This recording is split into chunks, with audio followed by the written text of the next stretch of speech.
Having decided that the Heroes Reborn line wasn't as successful as they hoped, Marvel made moves to reintegrate their lost heroes back into the Marvel Universe proper. We've already seen evidence of this throughout the Reborn books, starting with the 6th issues of each title. Various characters in various ways discovered that the Reborn world wasn't what it seemed. Unbeknownst to us, Marvel had also been dropping hints in the Marvel Universe itself. As an X-fan originally, I remember a concussed Jean Grey seeing a reborn Iron Man in X-Men 65, the opening salvo of Operation Zero Tolerance. In a very roundabout way, I also learned of the first comic that we'll be reading this time, The Incredible Hulk, issue 450. My name is Ben, and this is Comic Book Breakdown, episode 1.13, Heroes Reborn, The Return.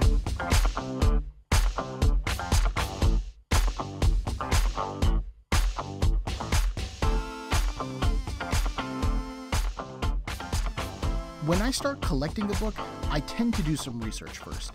This generally means a scroll through Wikipedia to find any blatant crossovers that I might not have been expecting, as well as a visit to mycomicshop.com. That site is a great place to get back issues, it's organized, it has reasonable prices, and it has the original solicitations for the comics. This allows you, the shopper, to be a bit more informed without having everything spoiled about a story for you. I love it, and I was rolling through the Hulk back issues, contemplating whether or not I wanted to get Peter David's run, when I saw the cover to this book. Let me describe it. Or you can look it up, I guess? But maybe you're driving or something. Did you ever think of that, Ben? Okay, cool, fine, I'll describe it then. At the top of the book, we've got Dr. Strange, his head tilted back in either pain or orgasmic pleasure. You decide. The rest of his body appears to be an energy portal, and emerging from it are the reborn versions of Mr. Fantastic, the Hulk, and Iron Man. We also have some flavor text floating around, guest starring the Fantastic Four and Iron Man, using their reborn fonts with an additional "They're alive." So yeah, I figure that this has something to do with the Reborn books. I'm particularly hopeful because this issue of the Hulk was written by Peter David, who also wrote the Return miniseries. So unlike other guest appearances or Easter egg-like visits, I'm hoping that this one will play more into the events of the Return. One more thing before I start. This issue is broken into two halves, the first of which details the ongoing adventures of the Hulk. I won't be discussing this portion of the book because, to the narrative that we're following, it doesn't matter. The second half of the issue is what touches upon the Heroes Reborn stuff, so that is where I'm going to start. Without any further ado, folks, here's Incredible Hulk, issue 450, A Little Leeway. This story opens not with the Hulk, but with his well-meaning yet often still fought-against friend, Dr. Strange. The master of the mystic arts has apparently finished up a job that took him to other dimensional realms and has finally returned home. As such, he's using the mystical Orb of Agamotto to check in on the magic scene, see if anything's gone down while he's been missing. And apparently something has gone down, because a blast of energy knocks him off his feet. Being familiar with alternate realities and other dimensions, Strange can tell that there's something weird about this energy. It feels artificial. Interesting. Two glowing orbs, one green and one blue, float in the air before Strange. He allows them to go on their way, confident that they'll guide him to their source. That source appears to be the Hulk, fresh off of his adventures from earlier in the issue, and he's encompassed by the green orb.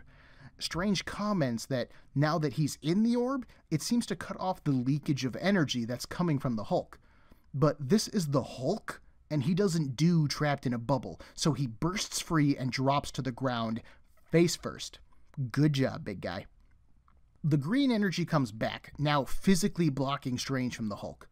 Unwilling to let this go, Strange projects his astral form, passes through the shield, and dives towards the Hulk. Just as he's about to enter the Hulk's mind, Strange can feel a vortex of dimensional energy whirling around the Hulk. But it's too late now. Strange gets pulled through the Hulk and falls into another place.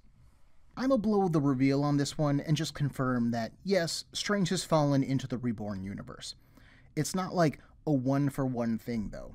Strange has appeared in a really beaten-up town, like flipped houses, crushed cop cars, someone's smashed in the windows of small businesses. It's like Tenacious D through a riot. It doesn't take long before the reborn Hulk appears, asking Strange where Liz is at. When he admits to not knowing, the Hulk lashes out, causing some debris to fly at Strange. He is honestly surprised to find that his astral form has substance here, and he's shoved back by the debris, but generally unharmed. The Hulk goes to smash Strange, but Mr. Fantastic grabs him and pulls him out of there. The Thing starts to fight the Hulk, giving Strange a chance to manifest the Crimson Bands of Cytorak. It is interesting to note that Astral Strange says that he cannot cast spells normally, it seems. He is additionally shocked to find that this works. Thought seems to become reality here in this place, which sounds like a clue for later. The Crimson Bands restrain the Hulk to the surprise of Reed Richards. He asks the stranger who he is and how is he doing this. And Strange is like, dude, we've adventured together a bunch, you know me, I'm Doc Strange. But no one seems to know him. Strange unleashes the Eye of Agamotto, scanning the Four, and, once more, he's surprised to find that these are the Fantastic Four. Don't accept alternate realities, duplicates, forgeries, or imitations, folks. The Human Torch is tired of this crap, so he just launches a fireball at Strange.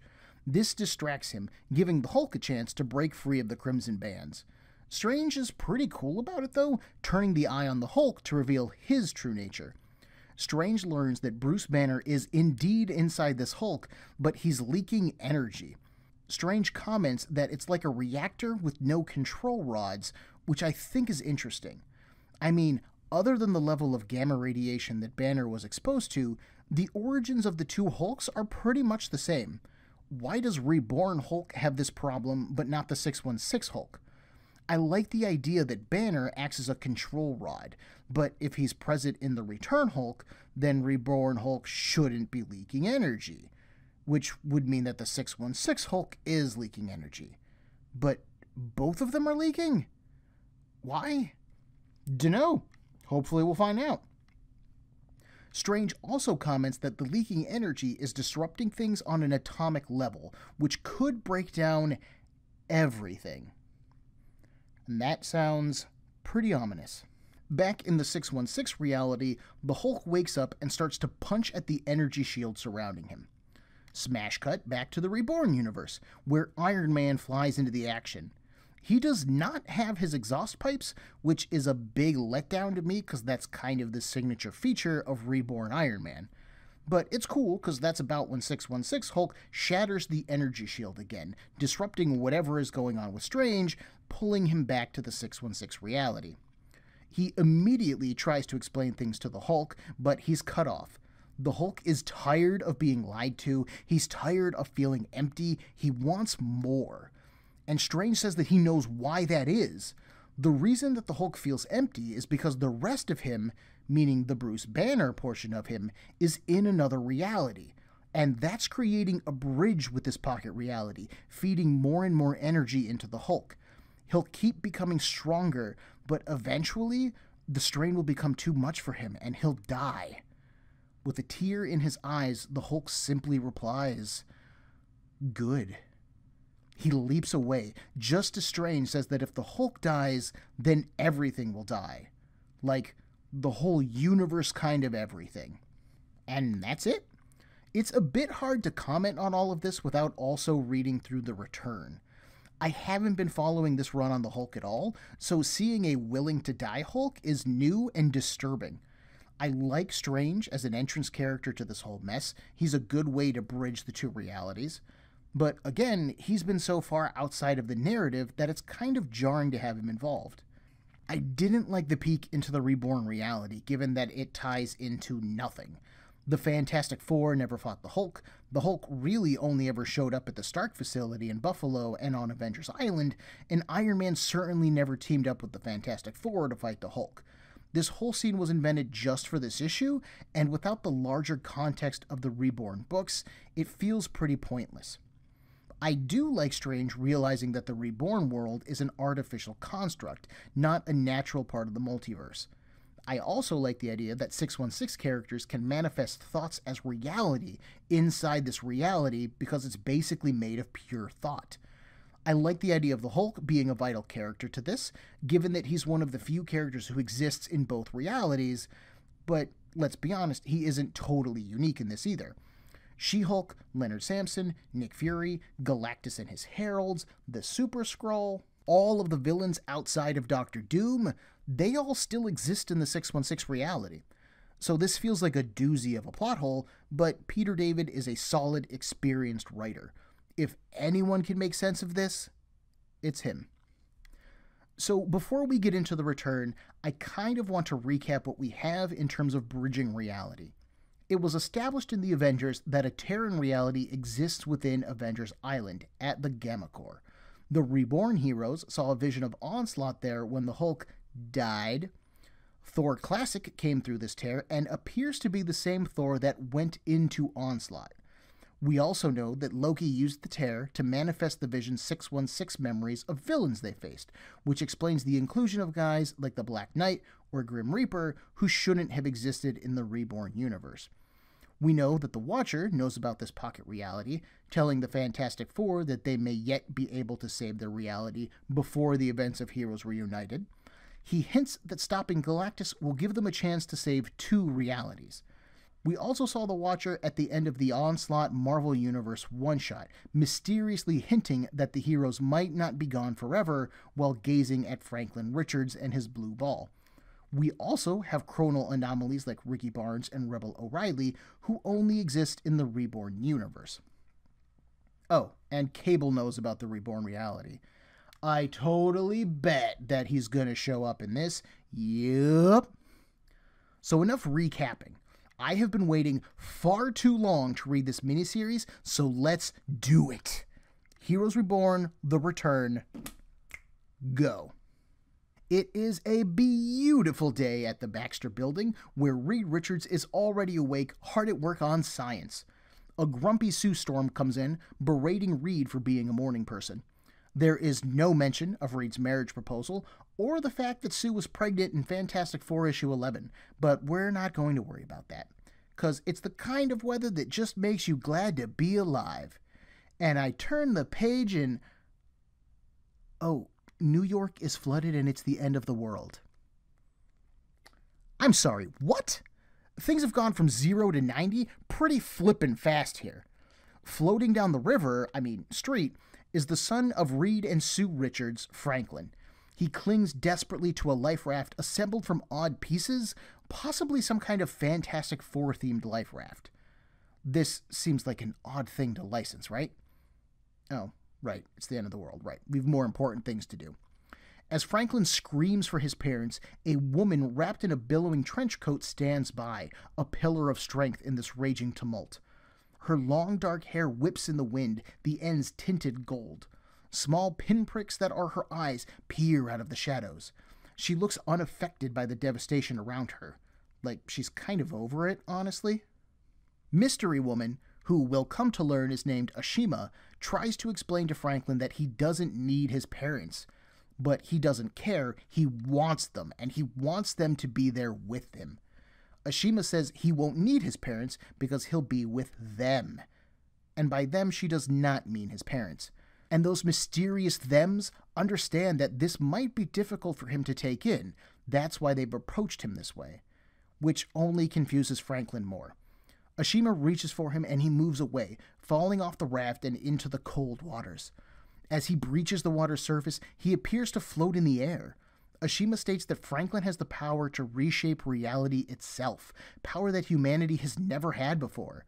And, as any Marvel fan knows, with great power comes great responsibility. Franklin needs to realize that his parents are alive, off on a world that Franklin created. He can bring them back, but there will be a cost. Her message delivered, Ashima tells Franklin to remember this dream, but also to awaken. Franklin does so. He's in the Florida Everglades, clutching his blue ball, sleeping fitfully in the swamp. In his early morning haze, Franklin dislodges the ball, and it rolls into the nearby waters. With plot device level speed, a gator snaps the ball up, and then sinks into the water. Fear clutches Franklin. That same fear draws out another monster, the Man-Thing. So, okay, we're dealing with a lot here, and given that I'm reading these cold in the context of the Heroes Reborn books, there is a lot to understand. So, real quick, here's a Cliff Notes on Franklin Richards and what he's been up to. Franklin is the son of Mr. Fantastic and the Invisible Woman of the Fantastic Four. In this particular story, he's, I don't have kids, maybe like 8 or 9? But he's had powers as far back as being a toddler. During the Onslaught event that preceded these stories, Onslaught used Franklin's powers to empower himself, with the ultimate goal being world domination. But Franklin was saved by Nate Gray, the X-Man, really they saved each other, the telepathic Charles Xavier of the X-Men, and the good guy clone of Magneto named Joseph. Franklin watched his extended family give their lives to stop Onslaught, but naturally he didn't want to let them go. Thus, the Reborn Pocket Universe was created. After that, Franklin was taken in by the Massachusetts Academy branch of the Xavier Institute, as seen in the book Generation X. Franklin found fast friends in fellow youngsters Artie and Leech, as well as, eventually, Howard the Duck. The quartet ended up going on an adventure chronicled in the 3-issue miniseries Daydreamers, where Franklin met Man-Thing. Man-Thing used to be a scientist who, through a series of disastrous events, got a bunch of chemicals spilled onto him and he fused with the swamp material around him. Man-Thing is generally portrayed as mute and kind of mindless.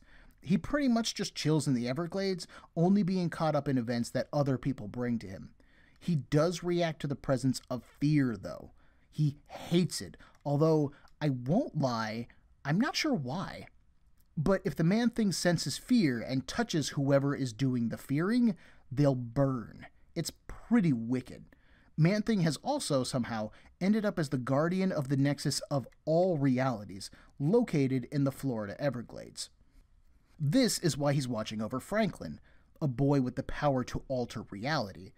But now that the child has fear in his art, Man-Thing is no longer his guardian. He's a threat. But not a very pressing one, because we leave Franklin in danger and drop in at Peter Parker's place. He's watching a news report with Mary Jane's aunt that is about the 1-year anniversary of Onslaught. This mostly serves to recap the Onslaught event, as well as mention some of its ramifications, like the X-Men getting the blame, and their creation of the new super team, the Thunderbolts. We follow the broadcast to an electronics store, where the Hulk has been watching it. Drenched with rainwater, the Hulk cries out as pain tears through him. At an observatory, one Dr. Warren Rothschild is gazing up at the heavens, cursing the unceasing rain for obscuring his view. He notes an odd light in the sky, one that gets closer and closer. And then, holy crap, it's here, landing on the doctor, burning him in one agonizing moment. Ashima walks past his smoking corpse to a locker. She puts on a jacket and calmly walks out into the rain. Man, that is one hell of an entrance. Author Peter David is clearly establishing that not only is Ashima a powerful cosmic entity, but she has no regard for human life. This chick is bad news. The bad news keeps on rolling as we move back to the Everglades. While Franklin doesn't know what the blue ball represents yet, some part of him knows that it's important. His fear turns to anger, and in a burst of power, the alligator rises to the surface and explodes. Kids, am I right? Man-Thing approaches Franklin, the ball finally safe with him. He regrets killing the gator, which is something that I'm thankful for, and hands the ball to Man-Thing. When he does, images appear in the ball. The first is Bruce Banner, with the 2 Hulks flanking him, and the 3 of them appear to be in pain. We, and Franklin, see inside the ball, looking directly into the Reborn universe, where Thor Classic and the Thing are battling the Hulk. Franklin is shocked to see his Uncle Ben, and Man-Thing is shocked by the arrival of Ashima. Finally, she says, Franklin is ready to see. Man-Thing moves to protect the boy, but Ashima holds her ground. They lock eyes, and Ashima orders Man-Thing to know her. When it does, sensing her power, it becomes so afraid that its whole body catches fire.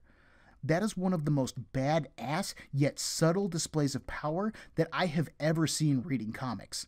Holy crap, son. Despite this, Franklin doesn't run away screaming like I would have done. Ashima approaches him and finally introduces herself, adding the tagline of "She Who Hears." Later on, this will become "She Who Listens," but you get the point. Back on the Reborn Earth, the Fantastic Four are having breakfast after the Thing's failure to stop the Hulk. Ben says that he wasn't on top of his game, like there was something distracting him. Sue also feels some kind of weirdness as she suddenly breaks into tears. It's been happening all day, and she doesn't know why, but she thinks that something is happening. Introductions handled, Franklin demands that Ashima brings the Man-Thing back. He isn't important, she says. But to Franklin, he is. He's alive, and that makes him important, just like his mother told him. Ashima calmly tells him to lower his voice. When he does what all kids do and raises his voice, she drastically tells him to lower his voice. And by drastically, I mean she manifests a huge energy form and yells at Franklin. Once he finally does calm down, Ashima explains that, like Franklin's father, her race, called the Celestials, are scientists, and they've been running an experiment on Earth ever since life began there. With Franklin coming into his powers, that experiment has yielded favorable results. It's time to clean the petri dish. Franklin realizes that she means all life on Earth and protests. He doesn't want her to. He even begins to threaten her, almost, but she cuts him off. He's going to do exactly what he did before. And to help him understand, Ashima moves them both into the blue ball to the Reborn universe. At first, Franklin is scared, but Ashima reassures him. His parents are here, and, if he chooses, he can be with them. But Franklin thinks that he's still on our Earth, the 616 Earth. Ashima explains that he created this place from nothing and filled it with life. These people, who didn't exist before Franklin's actions, are indistinguishable from his parents. They're just as real. But in order to grow in his powers and to better understand his obligations, Franklin must destroy the 616 Earth. He can stay here afterwards, reunited with his family. Or, if he's unwilling to destroy the 616th Earth, he can destroy this one. But Franklin understands that that would mean killing everyone on either Earth. The Reborn Earth isn't a fake or a hologram. It has living, breathing people on it. He can't kill them. Ashima summarizes it all up nicely. The Lord giveth, and the Lord taketh away. But fine, let's try this again, kid. That night, Reed comforts Sue. She still isn't sure what happened earlier. It just felt like a ton of problems just landed on her. And then their alternate reality son manifests on their bed, crying about destroying a universe and asking them for help. You think that you had problems before, Sue? Haha, we are only getting started. I mean, that issue is ending, but this story is just getting started. That's just... You see what I mean, Sue. Sorry. I think that Sue's emotional distress in this issue is linked to her sons. Call it a telepathic connection or mother's intuition. I think that she can feel or sense his inner turmoil. I mean, even Ben seemed to feel it when Franklin was watching his fight through the ball. The kid clearly has an effect on the world, which, duh, should be obvious. There is a lot of religious iconography or referencing throughout the issue, including a street corner prophet as the Hulk fights, prophesizing the end of the world through a flood. Given that we also open on a flooded New York City, we clearly have a theme going on here. There are also X-Men and Spider-Man mugs in the Reborn universe, a cute Easter egg by penciler Salvador LaRocca. I love the idea of the Reborn universe not having those people, but perhaps having those characters. I think that's a lot of fun. Overall, this issue was surprising. We had a lot confirmed for the first time, and we have some high freaking stakes. There are some minor confusing things, but only if you're unaware of the larger narrative that Marvel had put together at the time. If you were only reading the Reborn books, this stuff is really jarring. Franklin's story picks up out of nowhere, the Hulk stuff has no explanation as of yet, and Ashima's motives seem pretty weak. I've tried to do my best to clue you guys in on everything, but if you think that I missed something, please let me know. Before I move on, I want to take a look at something different in this issue. In August of 1997, Marvel added a new feature to their comics in order to help new readers out. Each comic had a fold-out cover, upon which was printed a guide to that particular book. So the first third would be the series concept, the middle was the book's cast with brief biographies, and the final third was a recap of recent events. This was a great way to learn about characters that I had never heard of before, or hadn't seen much of when I was a kid. Well, this issue has that guide, but not in fold-out form. There was so much to cover, I suspect, that Marvel just put the guide in as regular pages before the content of the book. I bring this up for a couple of reasons. The first is that the description of the Avengers called the Scarlet Witch a probability-altering mutant. And that's right in the 616 reality, but that's new to the Reborn reality. Wanda is never referred to as a mutant, only as a witch, which makes sense because mutants don't exist in the Reborn universe. But wouldn't it have been neat if this was known in that universe? Like, when Wanda joined the team, they could have done a blood test and discovered this weird mutation to her genes that they have no explanation for. This wouldn't have gone anywhere in the story, which may have been a good reason to leave it out, but I like the idea of hinting that things aren't what everyone thinks they are. The second is that the Fantastic Four description says that Reed and Sue were engaged. I mean, Reed did propose in Fantastic Four 12, but issue 12 didn't happen either. That Earth got gobbled up, and then time was rewound 3 times, and Reed never proposed to Sue again. So this is a minor error. Third is that the Captain America one includes the President Truman and brainwashing stuff. So suck on that, Jeff Loeb. The final thing is that there's a blurb for the Celestial with Ashima's picture. The description even explains everything that Ashima goes on to do in this issue. And when I first read this frustrated the crap out of me. Not only did I literally have the mystery of Ashima's identity, which is clearly teased throughout, ruined, but I also had the basic concept of this book spoiled. I thought that maybe I'd missed an issue 0 or something, but nope, just pre-issue spoilers. Once I started reading, all of those concerns fell away as I was pulled into the narrative, but it was still a bad way to start off. Despite Peter David getting the writing credit for the series, I want to bring up the sheer amount of help that happened behind the scenes. There is an additional story concept/creation credit for another 18 creators. That's crazy. And most of them I get. Kurt Busiek, Scott Lobdell, and Mark Waid will go on to launch the Avengers and Iron Man, Fantastic Four, and Captain America respectively. Howard Mackey was one of the main Spider-Man writers at the time, and I think Todd DeZago might have been as well. But we've also got Joe Kelly, Tom DeFalco, Jorge Gonzalez, Larry Hama, Klaus Janson, Ben Robb, Ralph Macchio, Terry Kavanagh, Chris Claremont, John Francis Moore, James Robinson, Steve Seagal, and John Romita Sr. Whew. Traditionally, I tend to think that the less writers on a book, the better. One single vision is the easiest and most effective kind of story to execute. But, despite the amount of people on this, I'm digging it. So nice job, everyone. Way to turn what could have been a huge mess into a pretty entertaining and enjoyable mess. Issue 2 opens with Doctor Strange, safe in his Sanctum Sanctorum, receiving a message from Loki via Crystal Ball. Loki knows that only Strange has even some idea of what's going on in regards to the Reborn universe, which we saw in Incredible Hulk issue 450. Glad that paid off. But despite being able to sense some way of accessing this other reality, he can't pinpoint what that way is. He has, on the other hand, located Loki in the 616 reality. Loki doesn't believe Strange. He orders the sorcerer to find a nexus point, knowing that his time is growing short. Suddenly something approaches Loki, although Strange can neither see or sense it. Loki orders the threat back, but it's not enough. A powerful explosion rocks the sanctum, slamming Strange against the wall. He's rightfully alarmed. What could possibly scare a god? Well, how's about a cosmic god? On another plane of reality, Ashima holds Loki in her hand.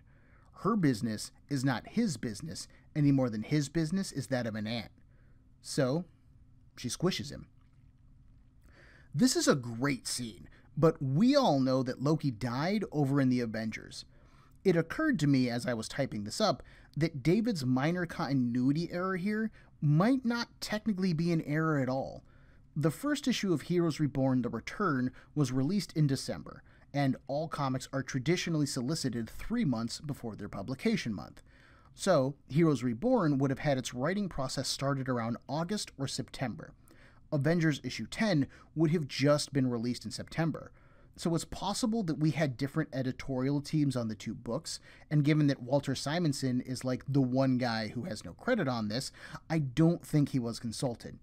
So it's most likely that there was just no communication between the team that created the Avengers and the team that was working on The Return. This is still annoying. How did no one read Avengers 10? But the shift from Marvel just publishing the Reborn books to producing the Return book may have led to this lack of communication.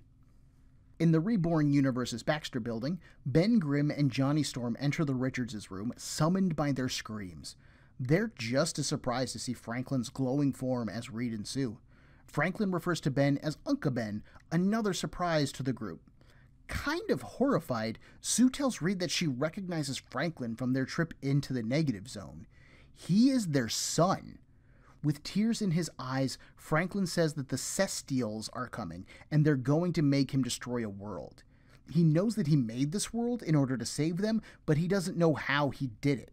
He needs to figure out how to save everyone, and then suddenly he's gone, vanishing in a burst of light.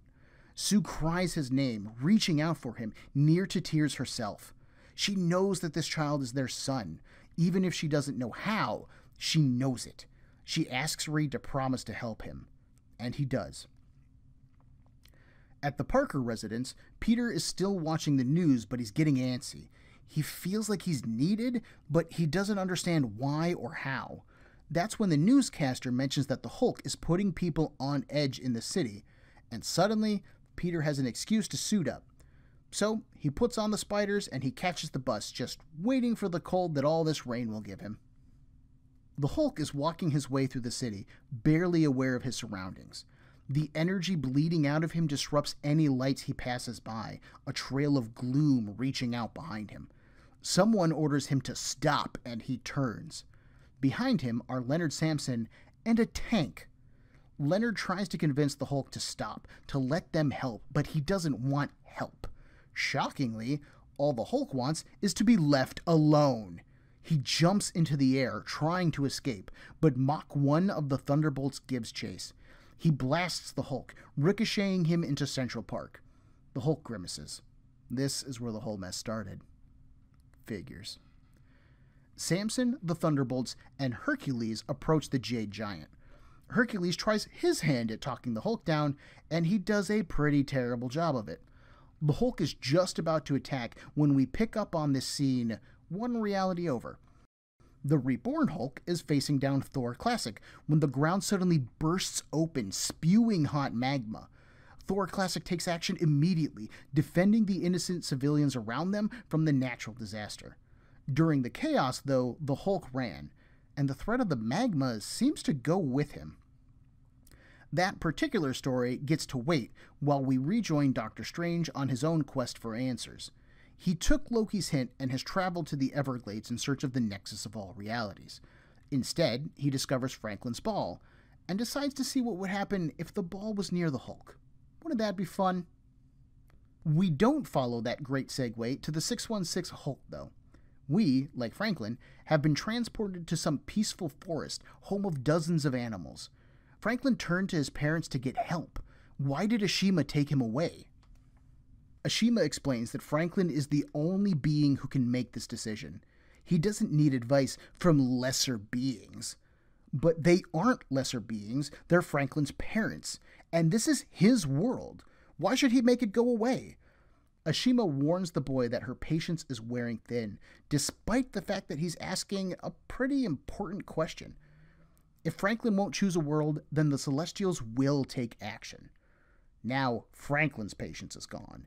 He's tired of mean ol' Ashima, and the only thing he wants to make disappear is her. After insulting the cosmic god, Franklin then spots a wounded bear pup. He begs Ashima to heal it. She tells him that if he cares so much about it, he can heal it. Franklin doesn't know how to do that, though. And if he means so much to Ashima, then this cub means something too. Clearly annoyed, Ashima heals the cub. Franklin hugs her, thanks her too, and this sets her off. With a wave of her hand, Ashima incinerates the cub. The cub means nothing, and whether it lives or dies doesn't matter. Just like these two worlds, Franklin must choose. Hurt, Franklin lashes out, screaming, "I hate you!" and blasting Ashima with some kind of energy. She is legit surprised by this, and Franklin is gone.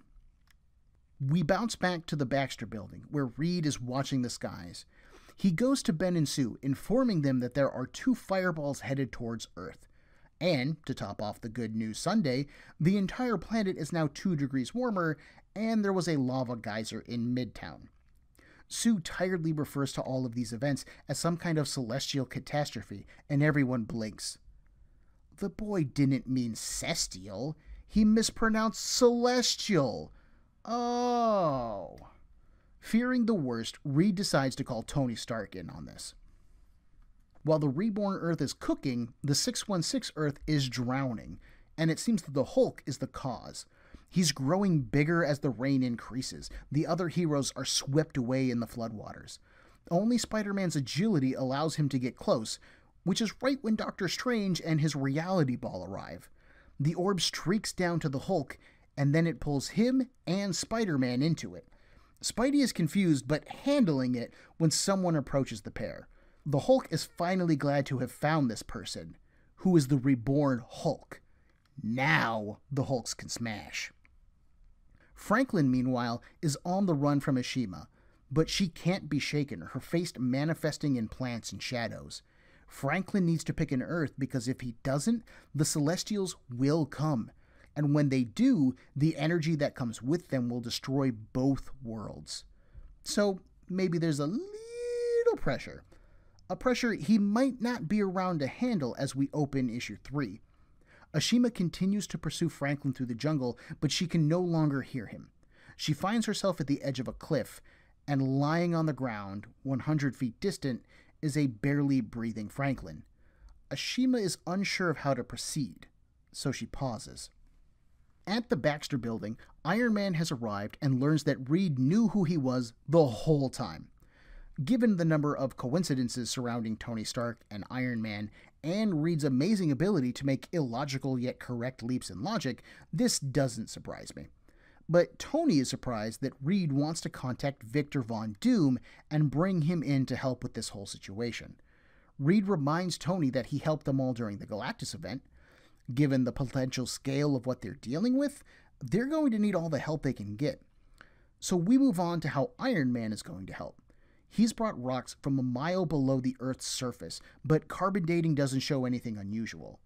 Reed suspected that this would be the case, given that the rocks are still inside their sphere of influence. In order to get a proper reading, Reed sends Iron Man into the negative zone. The Fantastic Four's experience there leads Reed to believe that they might confirm Franklin's story in there. Speaking of Franklin, Sue rushes in, convinced that there's something wrong with the boy. They need to help him.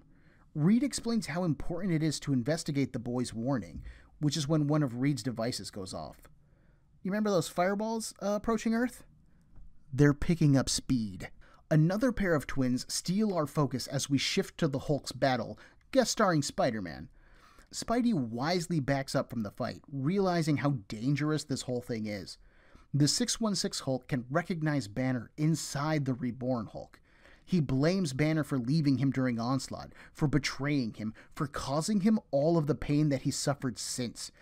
He has spent a year searching for his missing piece, but now that he sees it, the 616 Hulk knows for a fact that Banner is out of his mind, and he likes it.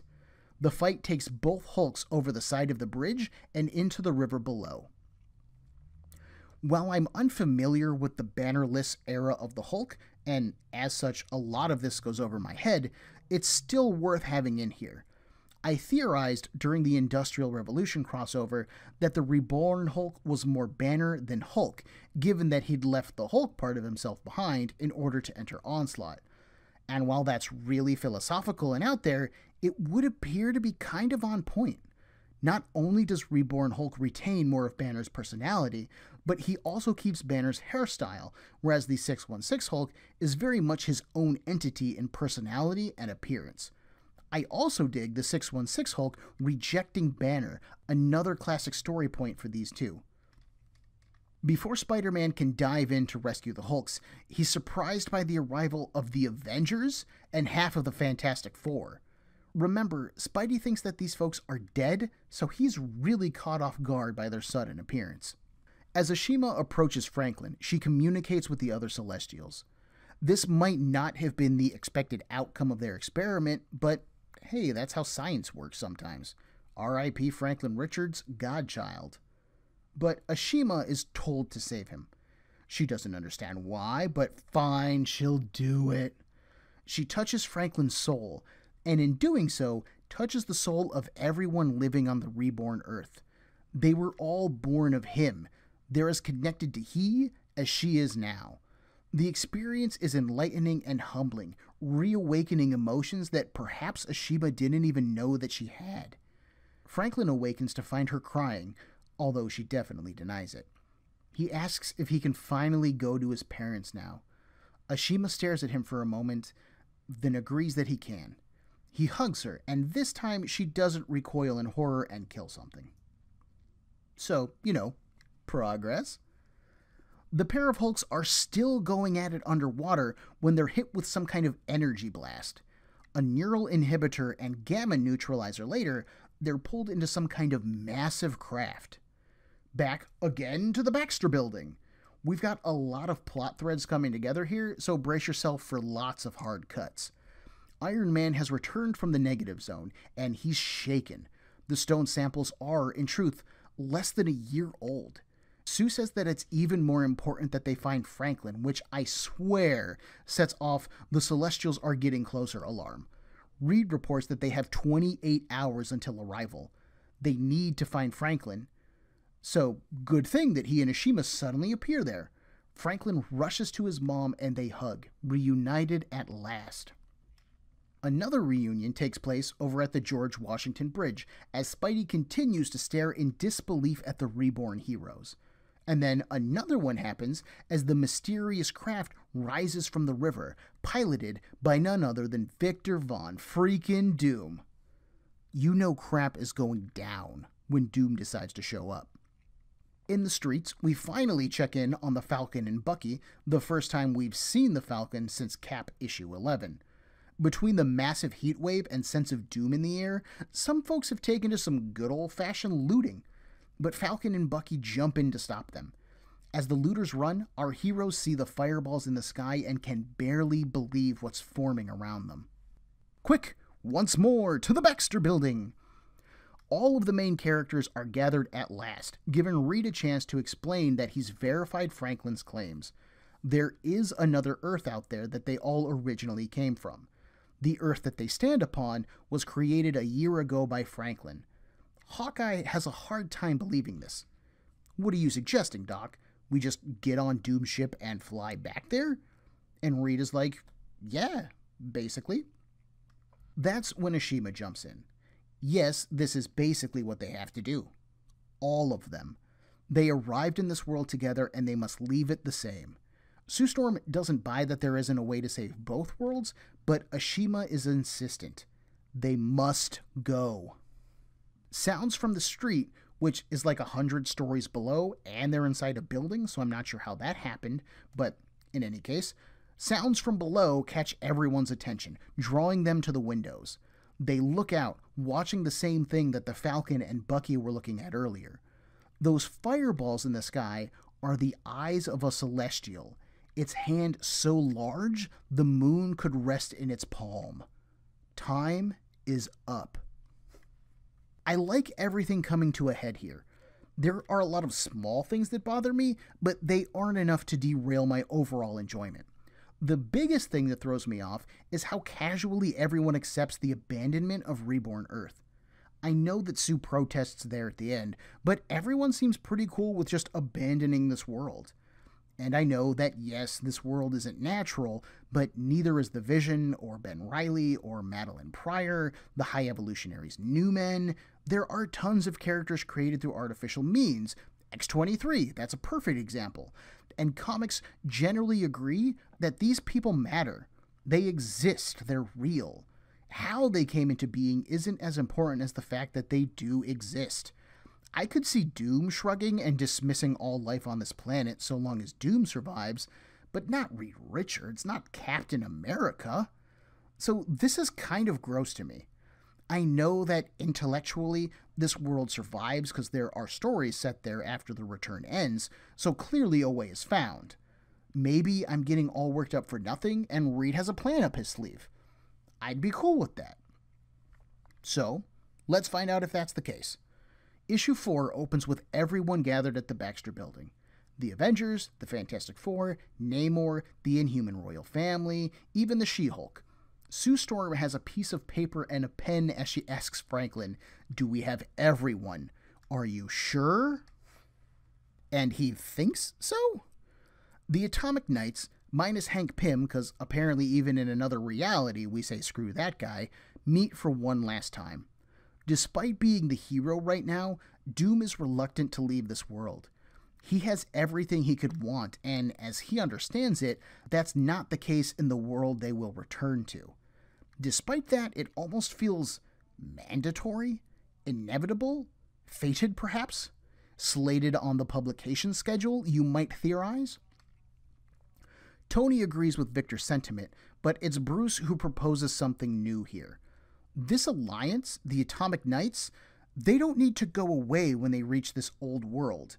Even if everything else changes, perhaps they can, or maybe they should, hold on to that.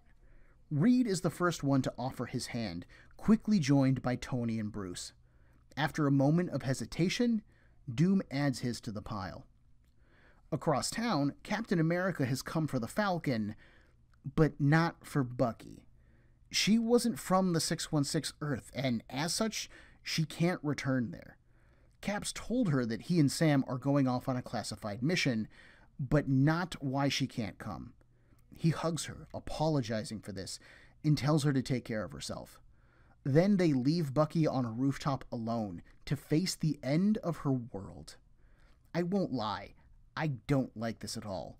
There has been no established story reason why Bucky couldn't at least try to come with them.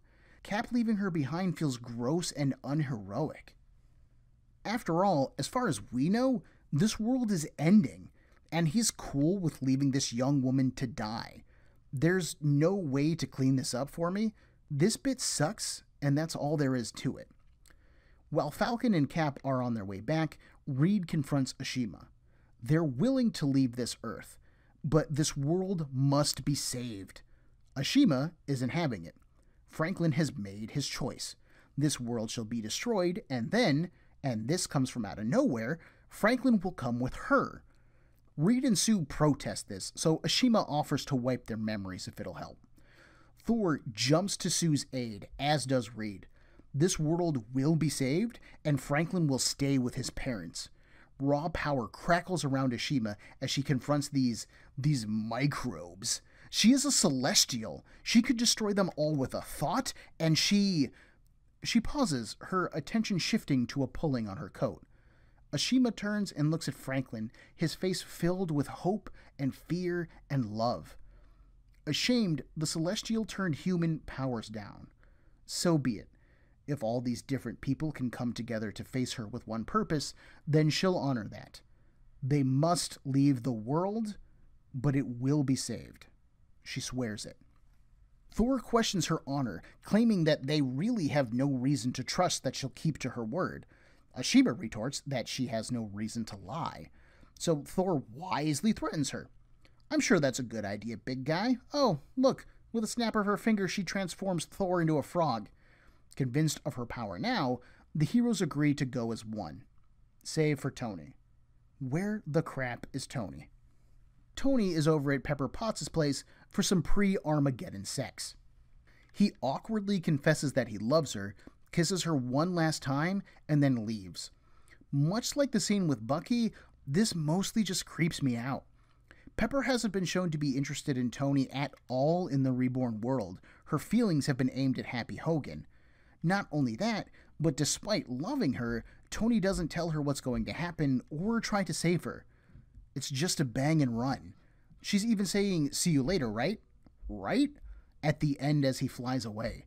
This feels sad, and not because we know of Pepper's fate, but because Tony doesn't care enough about her to be honest about the situation. The heroes begin boarding Doom's Ark and they lay out the plan. The negative zone is literally the boundary of Franklin's imagination. The heroes must enter the zone and pass through its border, which should put them back in the proper universe. Naturally, Richards' portal to the zone wasn't built to transport a ship of this size, so he and Doom have incorporated shrinking technology into it. Rather than, justifying Hank Pym's place in the Atomic Knights, they use Reed Richards shrinking tech, which I think is a real missed opportunity and kind of a dick move. Doom postulates that Franklin could probably shrink them himself using his powers. I mean, he's got so much power for one so young. So much power. I'm not plotting anything. I swear I'm not plotting anything. The last of the people get into the Ark and they rocket into the zone. They fly past Ashima, who smiles at Franklin as they pass by.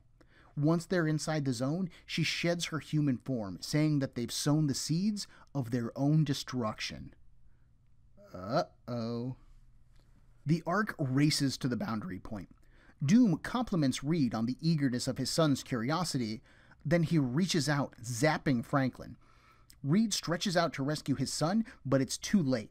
Doom engulfs them both in a force field and flies out of the ship. There's a great line here that I have to read for you folks. Doom says, "I would not hurt a child for all the world, but for all the universe, well, compromises can and must be made." God, that is perfect Doom, both high-minded and moral, yet power-hungry and vicious. Franklin struggles against Doom, aware that everyone must return to the 616 as one group, or else the Celestials will destroy both worlds. But with his intellect and Franklin's power, Doom has no doubt that he can handle the Celestials. With the heroes gone and powered by Franklin, Doom can turn this world into a paradise. But he won't get the chance, because Reed ensnares Franklin and Doom with his arms. Reed doesn't understand. Victor had everything. Friends, respect. Why would he do this? Doom replies that he has no need for those things so long as he has power. He blasts Reed, but the father won't let his son go. That's when Thor slams into Doom, freeing Franklin. And while that might save the child, if Thor and Doom don't return with the others, both worlds will be destroyed. Which Doom is cool with. Screw you guys. And hey, even if Doom doesn't die, he's still going to try to take over the world. You cannot stop Doom. So, Thor comes up with his own solution. He swings Mjolnir, opening a portal in between realities. He'll pull Doom into that void, battling him for all eternity if he must. Reed and Franklin get pulled to safety, but the deal with the Celestials is broken. The shrinking field goes offline and the Ark begins to enlarge. Why this is a problem now that they're actually inside the zone, I don't know, but Iron Man is freaking out about it. As they approach the border, visions of another life flood into the reborn heroes. For some, their life will be a welcome return to happiness. For others, it will be a return to struggle and sacrifice. Their minds swirl with these thoughts as the Ark punches through reality back into the 616 universe, and then it shatters as well. The heroes float into open space. Sue Storm saves her family, but with no way to propel themselves, they won't last long. The Hulk and Bruce Banner merge back together, the dimensional energies around them forcing them back into one form. But they're still floating in the void, helpless. Until Ashima helps them. She teleports the heroes to Earth, dropping the Fantastic Four back off in Central Park. Ashima tells them that they broke their word. They trusted Doom and he turned on them. Sue gets defensive fast, angry at Ashima for disrupting their lives. There's an odd bit here about Ashima saying that Franklin has been ruined by his family, but she didn't say anything of the sort.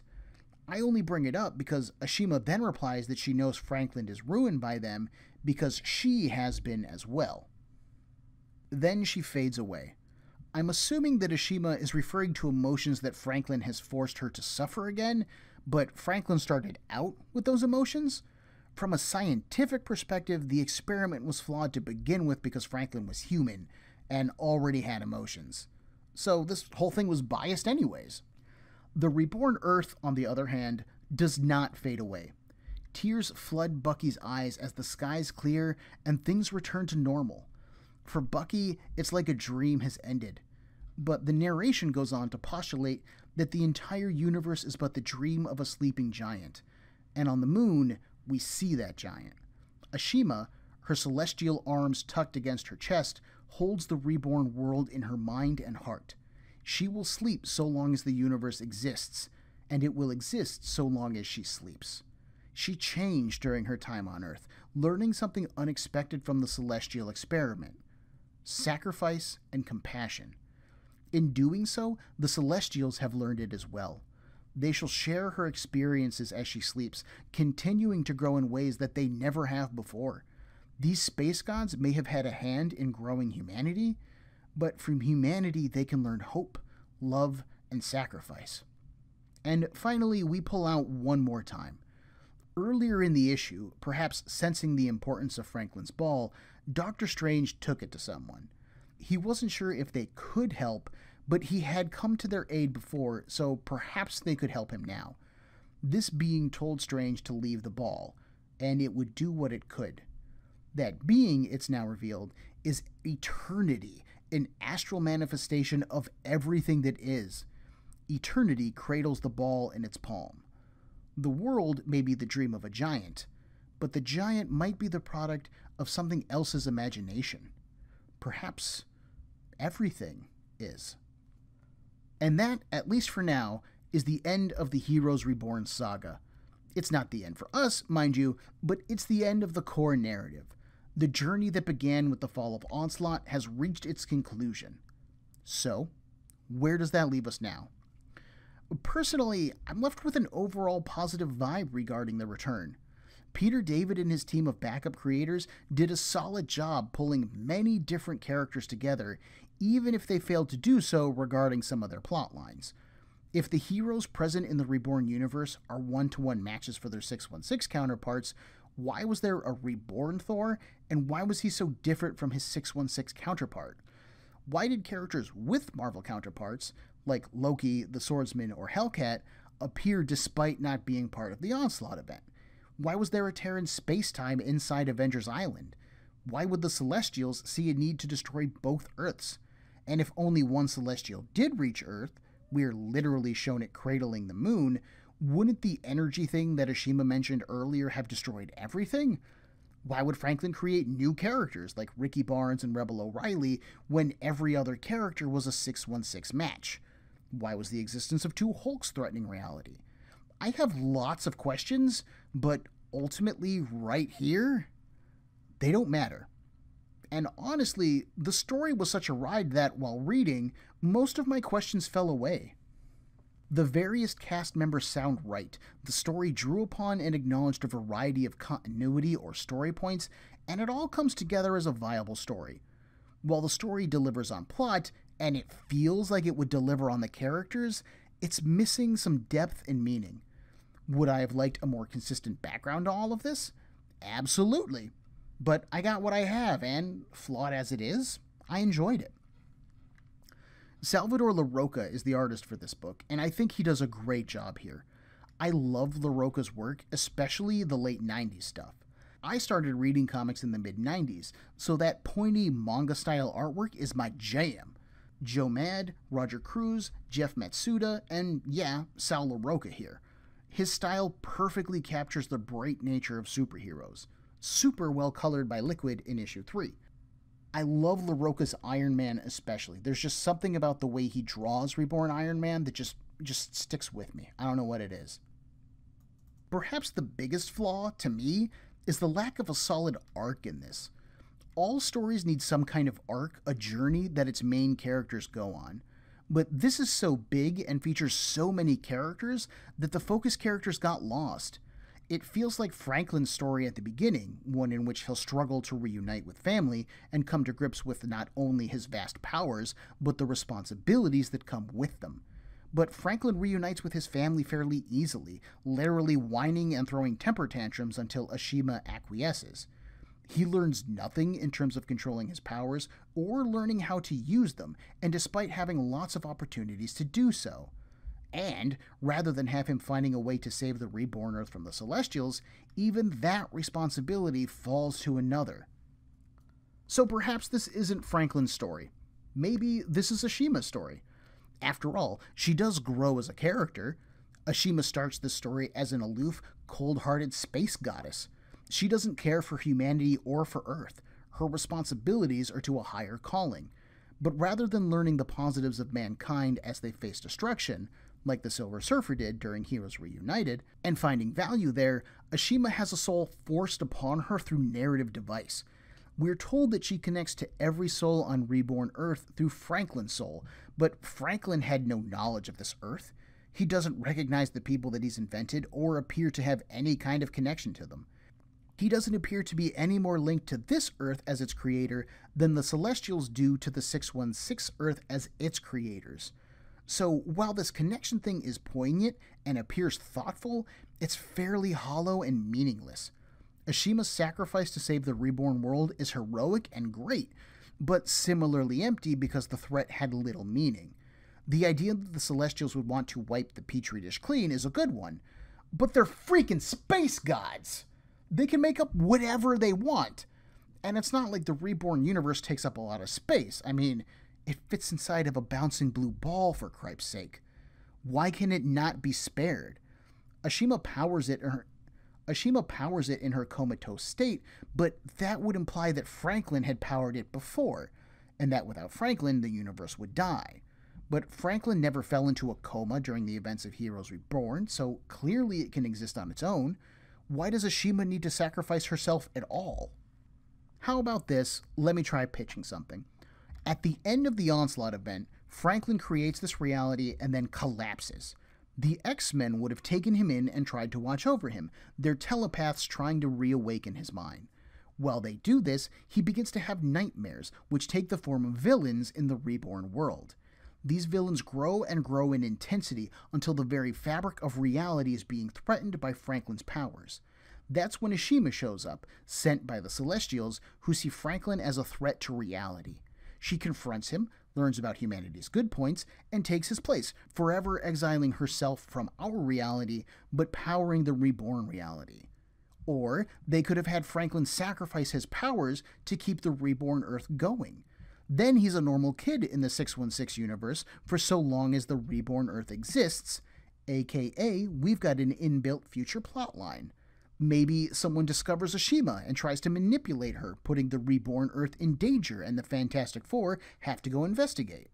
Maybe the Fantastic Four really need Franklin's help, and so he uses his powers, but in doing so, the reborn Earth is destabilized.